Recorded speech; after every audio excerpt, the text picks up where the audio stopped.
Hello everyone. तो कैसे हो आप सब लोग? होप कि आप सब बहुत बढ़िया होंगे, स्वस्थ होंगे और मज़े में होंगे। तो दोस्तों, पिछली वीडियो में अपने डिस्कस किया हुआ था कि अपना एक्सपेक्टोरेंट क्या होता है, उसके टाइप क्या होते हैं, तो उनको हम डिस्कस कर चुके हैं। और ये हमारी जो सीरीज चल रही है वो है pharmaceutical inorganic chemistry B pharma first semester का यूनिट 4 का पहला टॉपिक है एक्सपेक्टोरेंट। उसी में अंदर दिया गया है अमोनियम क्लोराइड, जो कि एग्जाम में बहुत बार पूछा जाता है, पूछ लेता है कि एक्सपेक्टोरेंट क्या है, और अमोनियम क्लोराइड के बारे में भी पूछ लेता है।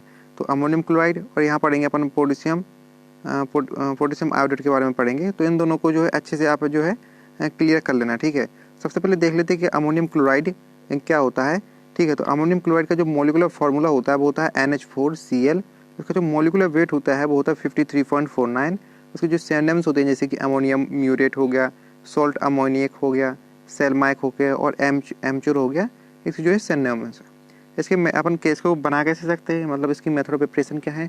सबसे पहले अपन इसको जो पहला मेथड है, जैसे कि अमोनिया के साथ जब अपन हाइड्रोक्लोरिक एसिड की रिएक्शन करवाएंगे तो जो है अपना जो अमोनियम क्लोराइड रहता है NH4Cl वो प्रिपेयर हो जाता है। दूसरी मेथड है जैसे कि अमोनियम क्लोराइड को प्रिपेयर कर सकते हैं सॉल्वे प्रोसेस से। यानी कि सॉल्वे प्रोसेस में क्या होता है कि जो अमोनियम के 2 मोल रहते हैं वो जो NaCl के साथ है उसकी जो रिएक्शन करवाते हैं, यानी कि H2O और CO2 की प्रेजेंस में, तो अपना क्या होता है कि जो अपना अमोनियम क्लोराइड होता है वो, और उसके साथ साथ जो है सोडियम कार्बोनेट, इनका फॉर्मेशन होता है, ठीक है। अब अमोनियम क्लोराइड की जो प्रॉपर्टी है वो क्या क्या है वो अपन देख लेते हैं।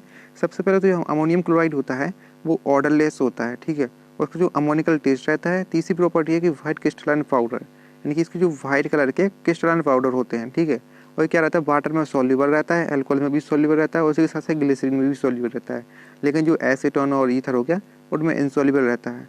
और क्या था, हाइग्रोस्कोपिक नेचर का रहता है। हाइग्रोस्कोपिक नेचर मतलब कि हाइग्रोस्कोप मतलब होता है वाटर को अपनी तरफ अट्रैक्ट करता है। जैसे कि अपना नमक होता है ना, तो नमक क्या होता है, वाटर को अपनी तरफ अट्रैक्ट करता है। तो नमक क्या हुआ, हाइग्रोस्कोपिक नेचर का हुआ ना। इसलिए जो है अमोनियम क्लोराइड भी होता है, ये भी जो है वाटर को अपनी तरफ अट्रैक्ट करता है, ठीक है। तो इसका जो मेल्टिंग पॉइंट जो होता है वो 38 डिग्री सेल्सियस होता है, ठीक है। अब इसकी जो केमिकल प्रॉपर्टी क्या है, तो केमिकल प्रॉपर्टी देखो क्या है कि जब भी अपन जो अपना जो अमोनियम क्लोराइड रहता है तो इसकी रिएक्शन जब अपन स्ट्रॉन्ग बेस यानी कि सोडियम हाइड्रोक्साइड से करवाएंगे तो क्या रहता है, जैसे अमोनिया रिलीज होती है, ठीक है। यहाँ पर देख रहा है कि NH4Cl की रिएक्शन जब अपन ने NaOH यानी सोडियम हाइड्रोक्साइड से करवाई तो NH3 यानी कि अमोनिया बना और सोडियम क्लोराइड बना। उसी के साथ साथ जो है अपन को कुछ वाटर के मोल भी अपन को मिलते हैं, ठीक है। ऐसी अब दूसरी केमिकल प्रॉपर्टी है कि जब भी अमोनिया को अपन हीट करते हैं, ठीक है, अमोनियम क्लोराइड को हीट करते हैं तो अपन को अमोनियम क्लोराइड के साथ साथ जो अपन को है हाइड्रो HCl भी अपन को मिलता है, ठीक है। अब इसकी यूजेस क्या है, तो जैसे अपन ने देखा कि जो अपना अमोनियम क्लोराइड होता है इसे जो है एज एक्सपेक्टोरेंट के रूप में भी यूज किया जाता है, ठीक है।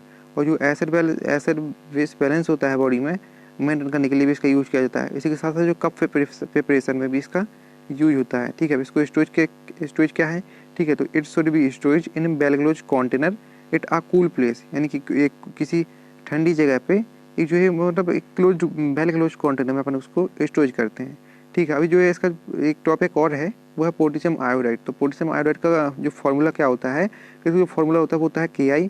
उसका जो मोलिकुलर वेट होता है वो होता है 166, ठीक है। इसको कैसे अपन प्रिपेयर कर सकते हैं, तो क्या क्या करता है, जैसे कि अपन जब आयोडीन की क्रिया जो है पोटेशियम हाइड्रोक्साइड से करवाते हैं ना, तो अपना क्या रहता है, पोटेशियम आयोडाइड का फॉर्मेशन होता है। ये बहुत सिंपल सी रिएक्शन है, आप इसको ईजी वे में याद कर सकते हो, ठीक है। तो अब दूसरे प्रोसेस है कि इट मे बी ऑपरेंट व action of iodine on most iron fail into form of ferric iodide. यानी जब भी अपन जो आयोडाइड की रिएक्शन, ठीक है, आयरन से करवाएंगे यानी कि Fe से करवाएंगे तो फेरिक आयोडाइड बनता है। लेकिन जब भी अपन फेरिक आयोडाइड को डिकम्पोज करवाएंगे पोटेशियम कार्बोनेट के साथ तो अपना जो है पोटेशियम आयोडाइड का फॉर्मेशन हो जाता है। तो ये फिजिकल प्रॉपर्टी क्या क्या है, ठीक है। तो सबसे पहले तो ये जो है वाइट ग्रेनुलर पाउडर होता है, ठीक है। यही रहता है स्लाइटली हाइग्रोस्कोपिक नेचर का। अभी हमने देखा कि हाइग्रोस्कोपिक नेचर क्या कहलाता है, यानी कि ऐसा नेचर जो वाटर को अपनी तरफ अट्रैक्ट करे, जैसे नमक होता है ना, ठीक उसी तरह क्या होता है पोटेशियम आयोडाइड भी होता है, ठीक है। पोटेशियम आयोडाइड हो गया, अमोनियम क्लोराइड हो गया, ये क्या रहता है हाइग्रोस्कोपिक नेचर के रहते हैं, मतलब वाटर को अपनी तरफ अट्रैक्ट करते हैं। ये क्या रहता है, जैसे ये वाटर ग्लिसरीन और अल्कोहल में सॉल्युबल रहता है। साथ साथ इसको जो है सेलाइन टेस्ट रहता है। सेलाइन का मतलब समझते हो ना, सैलान का जिस तरह का नमक टेस्ट रहता है ना, ठीक उसी तरह का टेस्ट रहता है, और थोड़ा सा स्लाइटली बेटर रहता है, यानी थोड़ा सा कड़वा भी होता है, ठीक है। जब और इसका जो 5वीं प्रॉपर्टी है कि जब ये जो अपना पोटेशियम आयोडाइड रहता है, इसको अपन क्या करते हैं, जब ये अपन जो एयर में खुला छोड़ते हैं ना, तो ये मतलब येलो कलर का हो जाता है। तो इसकी केमिकल प्रॉपर्टी क्या क्या है कि जब भी अपन जो है पोटेशियम आयोडाइड को, ठीक है, सिल्वर आयोडाइड के साथ, ठीक है, रिएक्शन करवा सॉरी कि जब विथ सिल्वर नाइट्रेट, जब भी अपन पोटेशियम आयोडाइड की क्रिया सिल्वर नाइट्रेट के साथ करवाते हैं, तो जो है सिल्वर आयोडाइड का एलो प्रेसिपिटेट फॉर्मेशन होता है। प्रेसिपिटेट से समझना, जैसे अपना दही होता है ना, तो नहीं सॉरी दूध होता है ना, तो वो जब फट जाता है ना, तो उसमें देखा होगा कि छोटे छोटे टुकड़े से आ जाते हैं। कभी कभी आपने देखा होगा चाय बनाते टाइम या कुछ करते टाइम जो दूध फट जाता है, तो वो क्या होता है, उसी को अपन प्रेसिपिटेट बोलते हैं, ठीक है। तो इसी तरह की जो क्या होता है कि एलो प्रेसिपिटेट का फॉर्मेशन होता है, ठीक है। दूसरी प्रॉपर्टी क्या है कि iodine get oxidise to iodine when treated with oxidising agent, यानी जब भी आयोडीन को अपन ऑक्सीडाइजिंग एजेंट के साथ ट्रीट करते हैं ना, तो आयोडीन आयन अपन को प्राप्त होते हैं। तो इसको भी अपन जो है एक वेल क्लोज कंटेनर में अपन स्टोरेज करते हैं, यानी कि जो स्टोरेज है वो सभी का ऐसे में रहता है, सभी में लिख देना कि वेल क्लोज कंटेनर में इसको अपन स्टोरेज किया जाता है, चाहे कोई भी कंपाउंड आ जाए, ठीक है। अब इसकी यूजेज क्या है, तो इस पर सबसे पहले तो है कि अपन इसको जो है एज ए एक्सपेक्टोरेंट के रूप में अपन यूज करते हैं, और दूसरा है कि ये जैसे क्या रहता है, जो सोर्स होता है आयोडीन और पोटेशियम का, उसके सोर्स के लिए भी बहुत अच्छा रहता है। उसके बाद जो इसका जो एक गोइटर एक डिसीज होती है, इसमें क्या रहता है, जैसे अपने गले में कहते हैं ना, अपना गला बड़ा हो जाता है, एक गले में जो थायराइड ग्लैंड रहती है वो बड़ी हो जाती है, तो उसी को अपन गोइटर कहते हैं।